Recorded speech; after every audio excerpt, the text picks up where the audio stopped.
오늘은 함께 봉독한 우리 본문의 말씀을 갖고요. 오늘 말씀에 등장하는 두 인물의 초점을 맞추어서 하나님이 우리에게 원하고 계시는 믿음이 과연 어떤 것인지 그 교훈으로 하나님 말씀을 살펴볼까 합니다. 오늘 등장하는 인물 예수님을 제외하고 이제 이름이 기록되어 있지는 않습니다만 핵심적인 두 사람이 있습니다. 그 사람은 바로 베드로이고 또 다른 한 사람은 가롯 유다입니다. 우리가 베드로도 참 잘 알고 있고 가롯 유다도 잘 알고 있습니다.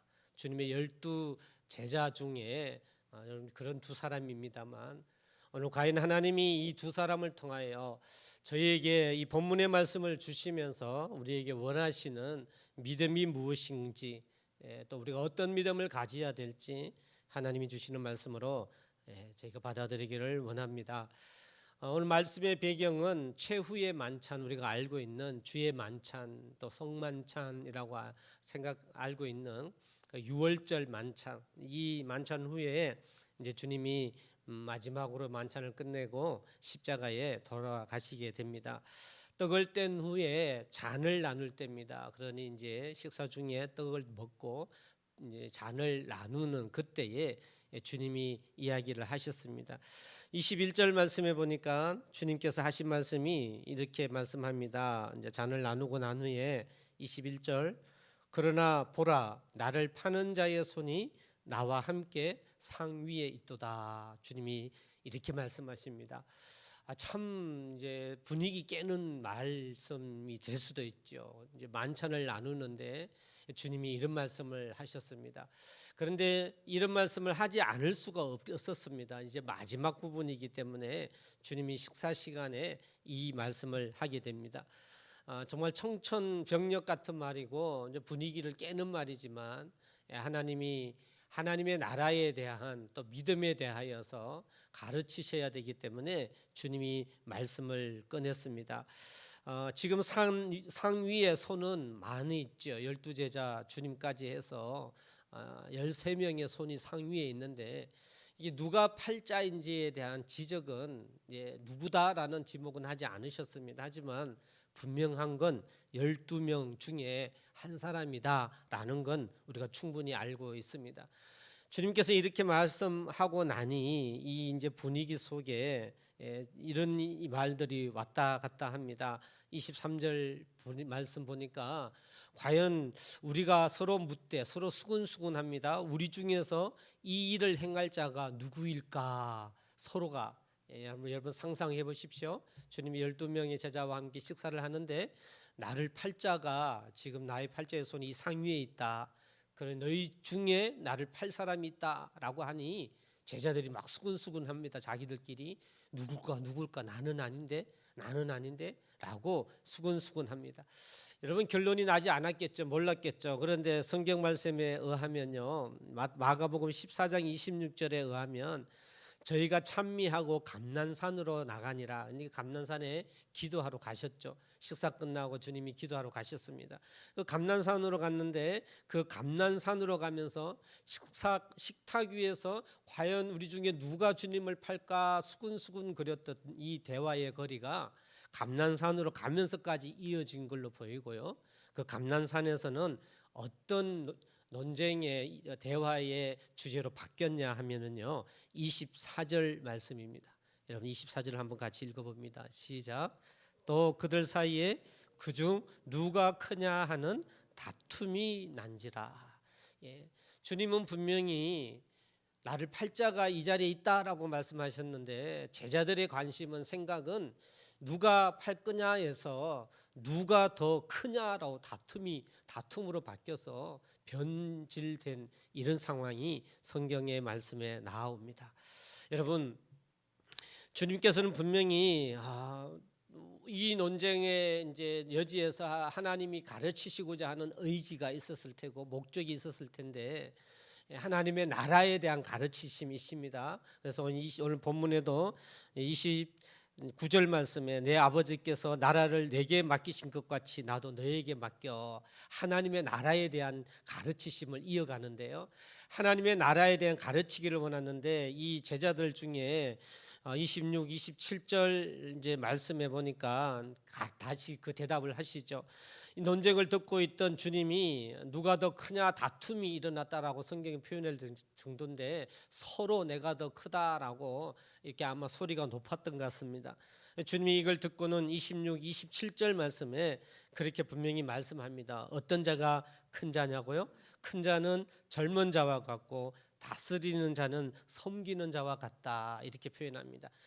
큰 자가 젊은 자라는 것이 무엇이냐면요, 이게 젊은 사람은 이제 나이 많아서 위에 있는 사람들보다 더 많이 섬기는 거죠. 많이 움직이지요. 그래서 큰 자는 젊은 자와 같고 또 다스리는 자는 섬기는 자와 같다라고 하는 것은 높은 자는, 큰 자는 섬기는 자다라는 것을 가르치시면서 주님이 이 가르침을 마무리를 이제 하시면서 하나님의 나라를 너희에게 맡긴다라고 이야기하며 우리로 그리스도인으로 또 제자들로 하여금 섬기는 자 되기를 주님이 말씀하고 계십니다. 이 가르침을 마무리하면서 주님이 특별히 지목한 한 분이 있고 말씀이 있습니다. 그것이 뭐냐면 31절이죠. 주님이 이 가르침 끝부분에 시몬 베드로를 부르십니다. 31절 보니까요, 시몬아 시몬아, 이게 시몬 베드로를 이야기하는 겁니다. 주님께서 갑자기 하나님 나라를 가르치고 큰 자가 누군지 알려주시고 난 후에 시몬아 시몬아라고 부릅니다. 저는 이 말씀을 이제 근거로 해서 아마 이 처음 논쟁을 시작한 사람이 누구였을까? 처음에 주님이 나를 팔자가 이 자리에 있다라고 이야기했는데 누가 큰 자냐라고 대화가 옮겨져서 갔을 때에 누가 제일 큰 소리를 냈을까?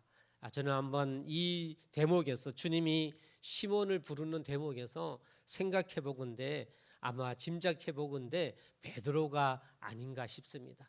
베드로는 항상 제자들 중에 자기가 가장 두드러졌다, 자기가 대표다라고 늘 생각하던 사람이었습니다. 개성이 굉장히 뚜렷한 사람이었고요, 가장 먼저 나서서 늘 말하는 사람이었습니다. 그리고 어쩌면은 다른 제자들 앞에서 아마 자주 자기에 대한 자랑, 자기가 주님을 통하여 경험했던 그 하나님의 은혜를 자랑하지 않았나 생각합니다. 제자들 앞에서 자신이 유일하게 예수님을 쫓아서 물 위를 걸었던 사람이다, 이런 자랑도 했을 것이고, 어쩌면 또 자신이 가장 먼저 예수님이 정말 어떤 분인지 신앙 고백으로 고백한 믿음의 소유자다라고 하는 것도 아마 자주 자랑하지 않았을까 생각합니다. 그리고 예수님과 함께 산에 갔을 때 모세와 엘리야와 더불어 말씀하시는 주님의 모습을 본 경험이 있었기에 그것 역시 자랑스럽게 여겼던 베드로가 아닐까 싶습니다. 그래서 자기가 아마 제일 큰 자다라고 당당하게 이야기한 사람이 베드로가 아닌가 싶습니다. 말씀 배경에 또 한 사람의 등장인물은 베드로 외에 분명하게 이름이 거론되지 않았지만 저희가 그 팔자가 누구다라고 이야기는 성경에 기록되어 있지 않지만 저희가 성경의 결과를 알지 않습니까? 주님을 판 사람이 누구죠? 가룟 유다였지 않습니까?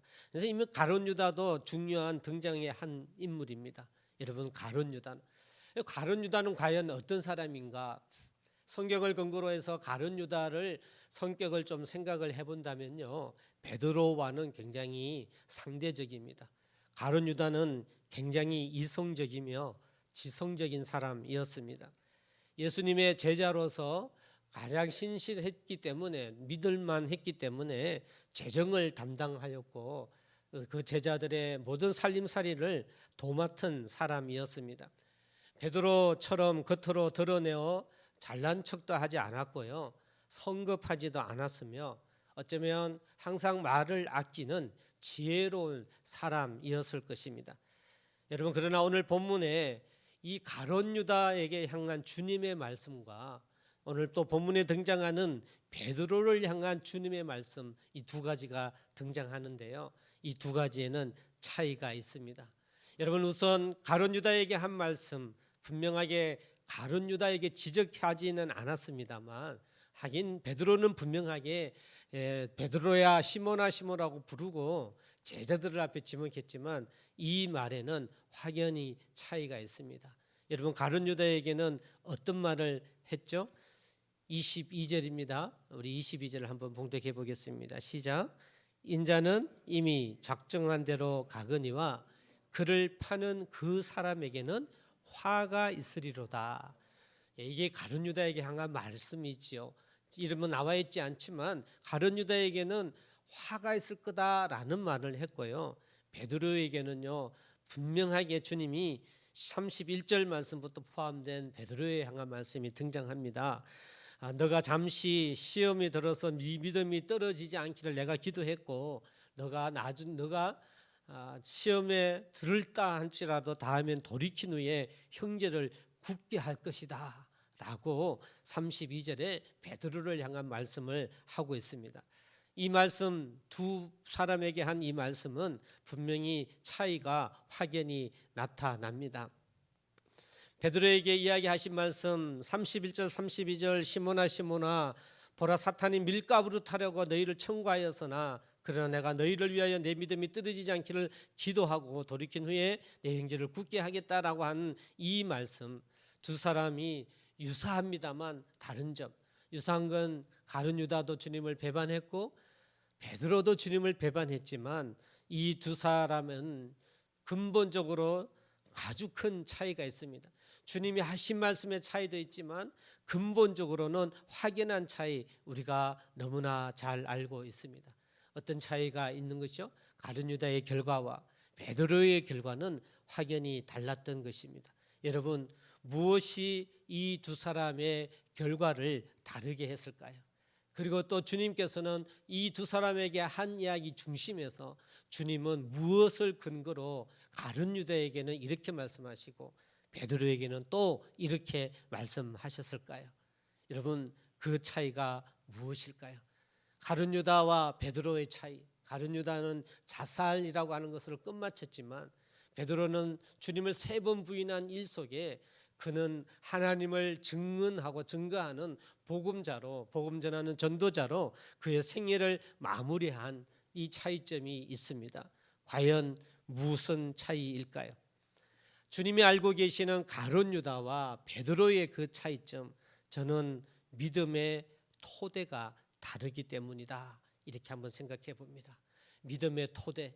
여러분, 토대라고 하는 것은요, 목조 건물에서 기둥을 연결하는 이 가로목을 토대다, 이렇게 이야기합니다. 하지만 우리가 이제 비유적으로 토대라고 하는 것은요, 국어 사전적 의미에도 밑바탕이 되는 기초, 이런 개념입니다. 또 우리가 어떤 사업을 하려고 하면은 밑천의 개념이에요. 그래서 토대는 밑바탕이 되는 기초를 비유적으로 이야기하는 말이 토대입니다. 믿음의 토대가, 믿음의 기초가, 믿음의 밑바탕이 가룟 유다와 베드로가 달랐다라고 하는 것입니다. 여러분, 가룟 유다는 어떤 면에서 보면 그가 주님의 12제자입니다만 주님의 재정을 맡은 자이었음에도 불구하고 그가 정말 주님이 예수 그리스도가 주님이시라는, 그리스도이시라는 믿음의 토대에 있었느냐? 여러분, 베드로는 달랐죠? 베드로는 달랐습니다. 저희와 여러분 너무나 잘 알고 있는 베드로의 신앙 고백, 주는 그리스도시요 살아계신 하나님의 아들이시니다라고 하는 것이 베드로의 믿음의 토대입니다. 여러분, 아마 가룟 유다는 과연 이 믿음의 토대가 있었을 건가? 한번 우리가 지금 상황 속에서 한번 생각해 본다면 그 토대는 없었다라고 볼 수 있는 겁니다. 주님을 따르기 위해 모든 것을 버리고 떠나왔지만 그가 예수님을 진정으로 주님으로 믿는, 주인으로 믿는 것처럼 보이지는 않습니다. 예수님과 오랫동안 교제하였고 전도도 했고 많은 시간을 함께 보냈기 때문에 그분을 믿는 것처럼 보였지만 그의 헌신은요, 온전히 하나님이 주라는 고백에는 그건 모자란 듯 보입니다. 베드로는 주님이 누구인지 대하여 분명한 태도고 신앙의 토대가 있었습니다. 주는 그리스도시요 살아계신 하나님의 아들이다. 사랑하는 성도 여러분, 예수 그리스도를 믿으십니까? 그렇다면 여러분 오늘 하나님이 주시는 귀중한 말씀으로 여러분의 신앙, 여러분의 믿음의 토대를 한번 점검하시고 돌아보시기를 구합니다. 베드로가 주는 그리스도시요라고 하는 이 고백은 어떤 고백이냐면요, 앞에 주는 보통의 선생님이요 이런 표현입니다. 그러니까 이때 당시에 대화하는 과정에서 상대를, 리더를 인정하는 개념으로 주라고 표현을 했습니다. 그건 선생님이요라고 하는 것과 비슷한 개념입니다. 저희가 오늘도 좀 낯선 사람 만나면 선생님 이렇게 부르잖아요. 언젠가 제가 가서 선생님 그랬더니 저희 애가 그래요. 아빠 뭐 선생님이라고 부르냐고 그러더라고요.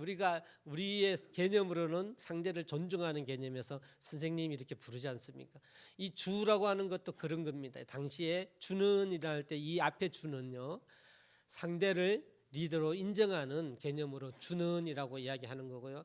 정말 신앙의 믿음의 고백은 그리스도시요 이것입니다. 그리스도시요. 이 그리스도라고 하는 것은 큐리우스라고 하는 헬라어인데 이게 왕으로서의 주인의 개념이에요.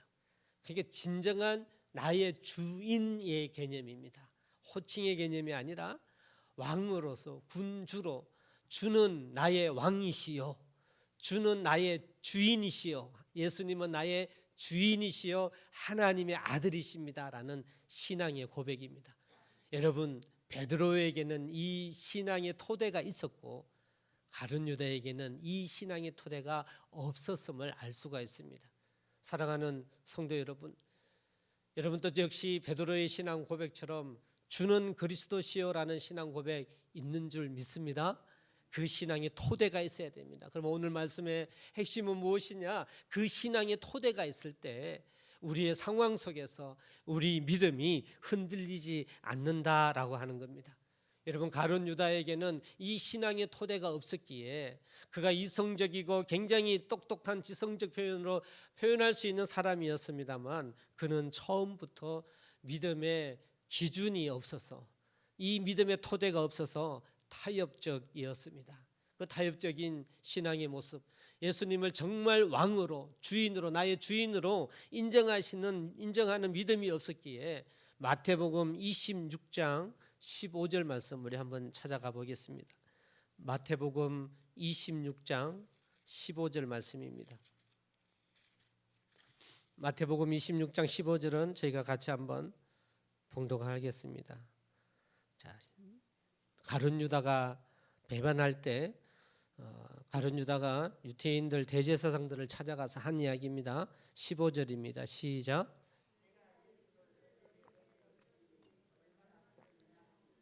그들이 은 30을 달아 주거늘.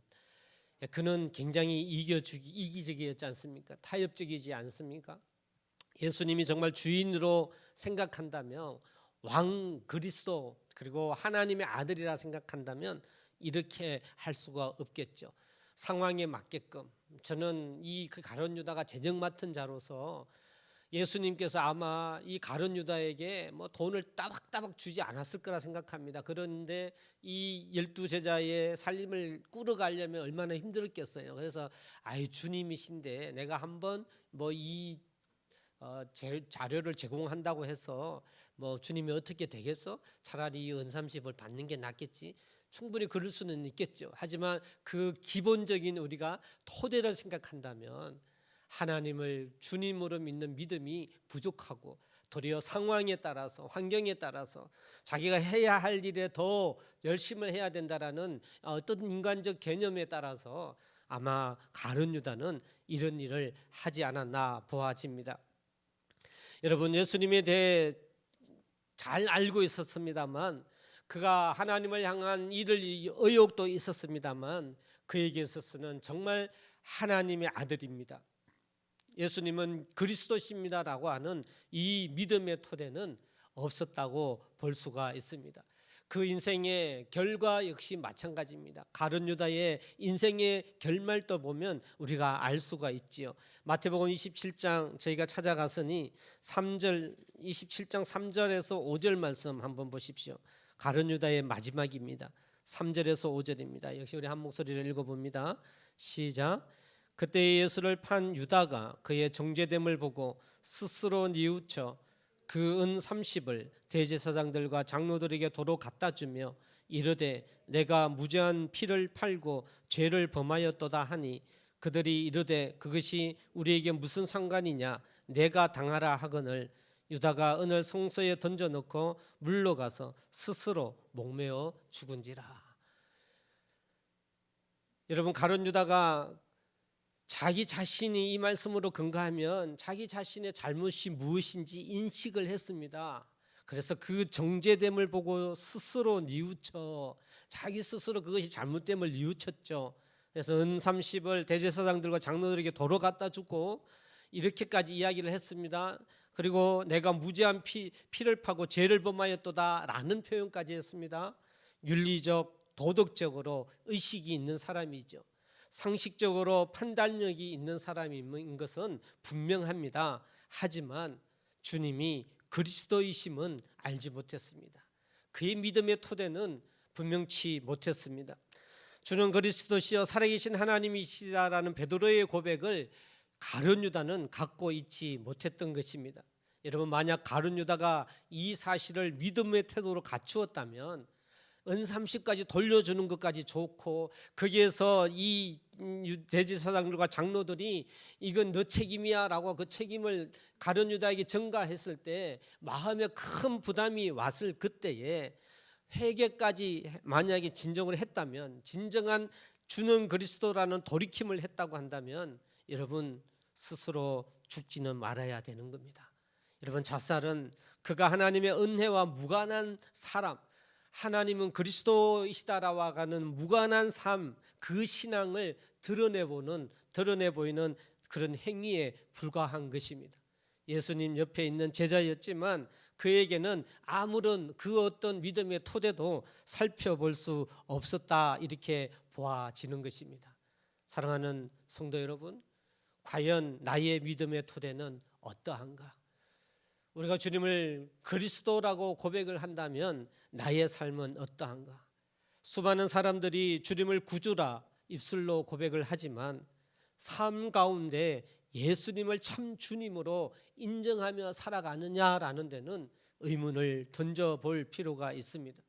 삶 가운데 조금 어려운 일이나 실망스러운 일이 생기면 우리는 너무 빠르게 하나님에게 향하여 실망의 마음을 토로합니다. 하나님이 나에게 과연 무엇을 해주시는가? 하나님, 나는 이렇게 하는데 그리스도인이 되려고 노력합니다만 왜 제 삶은 점점점 더 어렵고 비참해져 갑니까? 라는 한탄을, 하나님 이렇게 해달라고 수많은 기도를 했는데 왜 제가 원하는 건 들어주지 않습니까? 라는 이런 고백, 우리는 너무나 쉽게 하고 있지 않습니까? 나의 토대, 베드로가 고백한, 베드로가 가지고 있는 토대, 여러분 베드로는 과연 어떤 신앙의 결과를 감당했는지 우리가 너무나 잘 알고 있지 않습니까? 토대가 잘못된다면, 믿음의 그 밑바탕이 잘못된다면 우리는 쉽게 실족하고 쉽게 어쩌면 인간의 세상의 삶의 방법대로 가룟 유다가 그러했듯이 그런 판단을 저지르는 잘못을 할 수 있는 것입니다. 성경은 분명히 에베소서 3장 16절 17절 말씀에도 분명하게 에베소 교회에게 말씀합니다. 믿음으로 말미암아 그리스도께서 너희 마음에 계시고 라고 이야기하며 그 영광의 풍성을 따라 그의 성령으로 말미암아 너희 속사람을 능력으로 강건하게 하옵시고 믿음으로 말미암아 그리스도께서 너희 마음에 계시게 하옵시고 너희가 사랑 가운데서 뿌리가 박히고 터가 굳어져서 너희 모든 성도와 함께 지식에 넘치는 그리스도의 사랑을 알아서, 성경 그렇게 말씀하고 계십니다. 사랑과 믿음을 같이 하고 있습니다만 그 믿음이 너희 마음에 굳건하게 있으라. 그리스도께서 너희 믿음의 마음에 있어서 그것이 뿌리가 박히고 터가 굳어져라고 믿음의 토대에 대하여서 분명한 확신을 가질 걸 성경은 우리에게 말씀하고 계십니다. 믿음의 토대를 분명하게 하지 않아서 우리는 상황의 기준을 잡지 못하여서 가끔은 하나님을 신뢰하지 않고 또 하나님을 의지하지 않을 수 없게 된다는 사실을 우리가 한번 인지하기를 주의 이름으로 간절히 소망합니다. 이 믿음의 토대 위에 하나님에 대한 본질과 성품에 대하여 분명히 이해하고 믿는다면, 주님이 나의 왕이시라고 우리가 믿는다면, 주님이 나의 주인이시라고 믿는다면, 우리가 어떠한 삶을 산다 할지라도 주님이 나의 주인이시기 때문에 나에게 좋은 것을 허락해 주시고, 어떤 상황에 있다 할지라도, 지금 현재 내 상황이 어떤다 할지라도 하나님은 우리에게 항상 유익한 것을 주시며 인도하신다라는 하나님을 우리는 확신해야 될 줄 믿습니다. 지금 여러분의 신앙 어떠합니까? 정말 하나님이 여러분의 주인이십니까? 정말 하나님이 여러분의 왕이십니까? 우리는 분명히 성경 말씀을 하나님의 주권, 우리가 하나님의 법으로, 그리스도인은 하나님을, 주님을 그리스도로 인정하는 사람의 삶인데, 이 말씀의 방법대로 살아가야 되는 것이 그리스도인의 삶인데, 여러분 과연 우리의 신앙은 어떠한가 한번 돌아봐야 합니다. 여러분, 주인이다라고 하는 개념, 이건 굉장히 중요합니다. 어떤 것에든지 간에요, 모든 것은 주인이 있습니다. 내 생명과 내 어떤 상황을 본다고 할 때 주는 그리스도시요라는 신앙의 토대를 회복하기를 바라는데요. 여러분의 신앙, 주는 나의 그리스도이신가? 여러분은 지금 어떻게 해서 이 자리에 있으며 내가 어떻게 해서 이 땅에 생명을 얻고 살아가고 있는가? 여러분, 이것이 주인됨의 개념입니다.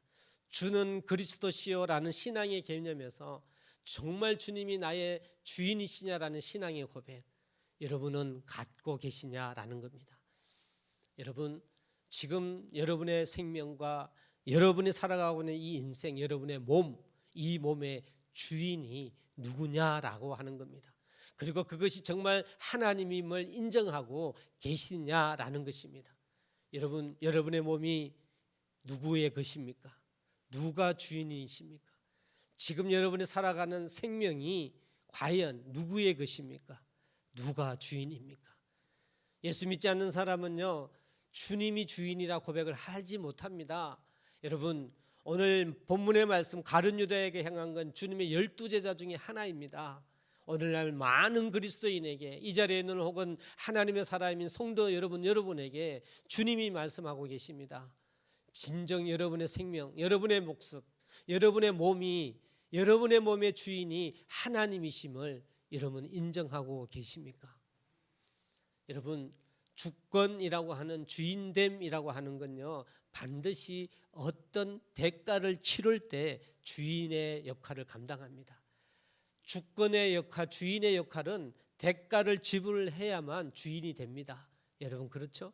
지금 여러분이 입고 있는 옷, 여러분의 시계, 성경책, 이건 다 여러분의 것이죠. 여러분의 주인이죠.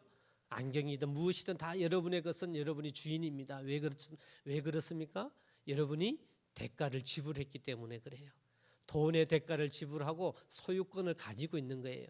아파트, 살고 계신 아파트든 땅이든 그 소유권이 여러분이 갖고 있죠. 왜? 대가를 지불했기 때문에 그렇습니다.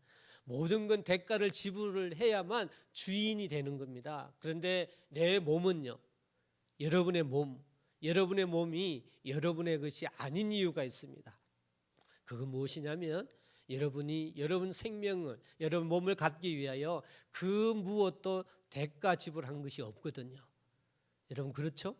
여러분이 돈 주고 당신들 몸을 산 건 아니지 않습니까? 사지 않았잖아요. 그래서 우리의 몸의 주인은 누구시라고요? 창조주, 하나님이 주인이시다라는 겁니다. 주는 그리스도시요라는 이 신앙의 고백은요, 우리가 주님을 그리스도로 믿는다는 신앙의 고백은 정말 주인됨의 고백입니다. 그 주인이, 나의 몸의 주인이 하나님이시라는 고백입니다. 베드로는 그 신앙의 토대가 있었고 가룟 유다는 그러지 못했다라고 하는 것입니다. 우리는 우리 믿음의 토대 위에 하나님에 대한 본질과 성품에 대한 분명한 것이 필요합니다. 하나님은 결코 우리를 해치는 분이 아니며 좋은 것을 주시는 주인이심을 믿어야 합니다. 하나님은 항상 우리에게 유익한 것을 주시려 계획하고 있고, 지금 나에게 펼쳐진 삶이 무엇이든지 간에 하나님이 주인 되셨음을 하나님은 인정받기를 원하시는 그런 하나님이심을 믿어야 하는 것입니다. 우리에게 아주 실망스러운 일처럼 보이는 수많은 일들이 우리에게 일어난다 할지라도, 내 상황이 힘들고 어렵다 할지라도, 여러분 가룟 유다처럼 자기가 재정을 꾸려나가야 하지만 또 은 30을 두고 팔았지만 잘못됨을 깨달아서 돌려줬더니 책임은 너에게 있다라고 이 대제사장들의 어떤 협박 속에 고통스러운 삶이 혹시나 나에게 일어난다 할지라도, 사랑하는 성도 여러분, 어떤 실망스럽고 힘들고 어려운 상황이 내 삶 가운데 일어난다 할지라도 저와 여러분은 주는 그리스도시요라고 하는 믿음의 토대 위에 있어서 흔들림 없는 하나님의 사람이 되어야 할 줄 믿습니다. 그래야 할 때 우리의 삶은요 형통할 수밖에 없습니다. 그래야 할 때 우리의 삶은요 하나님의 목적함 속에 있기 때문에 우리의 삶은 샬롬할 수밖에 없습니다. 능력이 있을 수밖에 없습니다. 내가 어떤 믿음의 토대, 내가 세상의 토대에 산다면 나에게는 늘 공고함, 내가 원하는 대로 잘 안 됨으로 인하여 나의 부족함, 상실감이 내 인생을 주관할 수밖에 없지만, 주는 그리스도시요라고 하는 믿음의 토대 위에 있다면 어떤 환경에 있다 할지라도 우리는 쓰러지지 않아야 할 것입니다. 사랑하는 성도 여러분, 우리는 때로 너무 우리 인생을 근시안적으로 보고 있습니다. 우리가 쓰고 있는 인생에 대한 안경, 내 가치관, 세상에서 배운 여러 가지 가치관들은 너무나 근시안적입니다. 그래서 우리는 우리의 삶을 하나님이 보여주신 주인 되셔서 다스려 주시는 그 삶의 형태를 나의 근시안적인 안경을 끼고 왜곡하는 것이 너무나 많습니다. 하나님의 관점은 그렇지 않는데, 하나님의 주인 되심의 역사하심은 그렇지 않는데, 우리는 우리의 한시적인 내 인간의 이익으로 인한 관점으로 우리의 모든 상황을 해석하려고 하며 쉽게 실족하고 있다라고 하는 것입니다. 사랑하는 성도 여러분, 하나님이 주인 되심이라고 하는 건 결코 인간의 생각처럼 그렇게 근시안적이지 않습니다.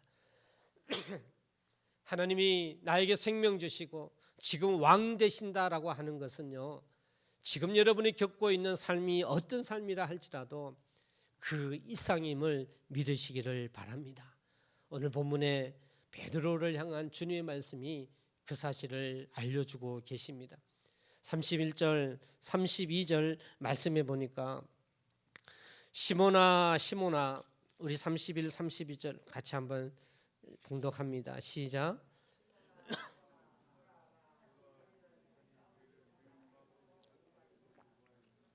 그러나 내가 너를 위하여 내 믿음이 떨어지지 않기를 기도하였노니 너는 돌이킨 후에 내 형제를 굳게 하라. 할렐루야. 이것이 하나님의 주인됨이십니다. 이것이 하나님의 내 왕, 나의 왕, 나 삶의 나의 주인 되신 하나님이십니다. 나를 위하여 기도하고 계시고 내 믿음이 떨어지지 않기를 기도하고 계시고, 우리가 베드로처럼 그런 믿음의 토대에 있다면 상황 속에 잠시 실족할 수 있지만 더 넘어져서 실패는 할 수가 없습니다. 실수는 있지만 절대 실패는 없다라는 겁니다. 그것이 주님을 주인으로 섬긴 그리스도인의 삶임을 믿으시기를 바랍니다. 주님이 이미 베드로가 주님을 3번 부인할 줄 아셨어요. 그래서 34절 말씀에 주님께서 이렇게 이야기하니 주와 함께 오게도 죽는데도 가기를 원합니다 라고 이렇게 이야기하니 베드로 오버하는 그 베드로에게 너가 다 굴기 전에 3번 나를 부인하겠다라고 이렇게까지 말씀하신, 이미 주님이 베드로를 당신을 부인할 줄도 아시지만 믿음의 토대가 있는 베드로 그를 위하여 기도하고 있고, 그는 다시 돌이켜서 형제들을 굳게 하는 삶을 살 것이라고 주님이 선포해 주셨다라고 하는 사실입니다. 사랑하는 성도 여러분, 주님을 구세주로 영접하여 살아가는 저와 여러분이 하나님이 정말 계획하고 계신 왕대심의 그 계획하심이 오늘 베드로에게 역사하신 것처럼 저와 여러분 삶 가운데 충만하기를 주의 이름으로 간절히 소망합니다. 베드로는 결국 예수님을 3번 부인했지만 여러분 우리가 잘 알고 있지 않습니까? 애통하는 마음으로 비통하는 마음으로 그 부인한 현장을 떠났지만 그는 하나님 앞에 하나님을 향한 마음의 회개의 마음으로 회복하여 주님을 기다리고 있었던 것입니다. 그래서 주님이 찾아오셔서 사랑하는 요한의 아들 시몬아라고 이야기하며 내가 나를 사랑하느냐라는 질문을 통하여 그 하나님이 계획하여 주신 형제들에게 이 귀중한 것을 굳게 전할 수 있도록 회복한 베드로, 우리는 이 베드로를 너무나 잘 알고 있지 않습니까? 부활하신 예수님은 믿음의 토대에 준비된 베드로를 찾아가셨고 베드로를 사랑으로 다시 회복시켜 주셨습니다. 믿음의 토대를 갖추고 있는 이 베드로를 하나님이 교회에 세우실 교회의 중심의 신앙인으로 주님은 세우셨습니다. 이런 베드로는 주님을 십자가에 달리게 한 사람들 앞에서 아주 담대히 주의 부활을 증언했습니다. 어떤 한 하녀 앞에서 주님을 부인한 그가 공회 전체 앞에서 그 권위가 있고 그 힘이 있는 권력 앞에서 담대함으로 그들 앞에 선 사람이 베드로입니다.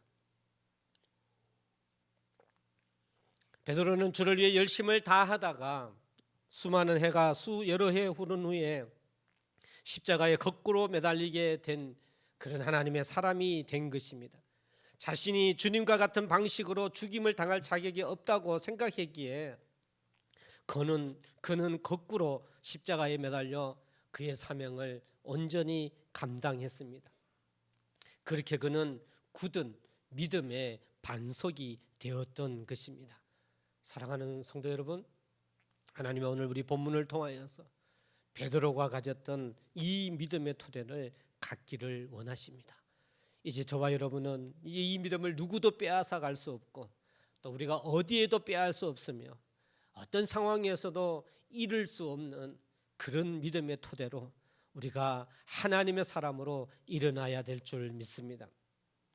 이 믿음의 토대가 절대적으로 필요하다라는 사실, 오늘 하나님이 우리에게 말씀해 주심을 여러분께서 하나님의 말씀으로 받아들이는 주의 사람 되기를 소망합니다. 우리에게 그런 믿음이 필요합니다. 이제 이 굳건하게 하는 이 믿음의 토대가 오늘 말씀을 통하여서 이 자리에는 우리 모든 동북제일교회 성도님들 한 분 한 분에게 충만하시기를 주의 이름으로 간절히 축원합니다. 기도하겠습니다.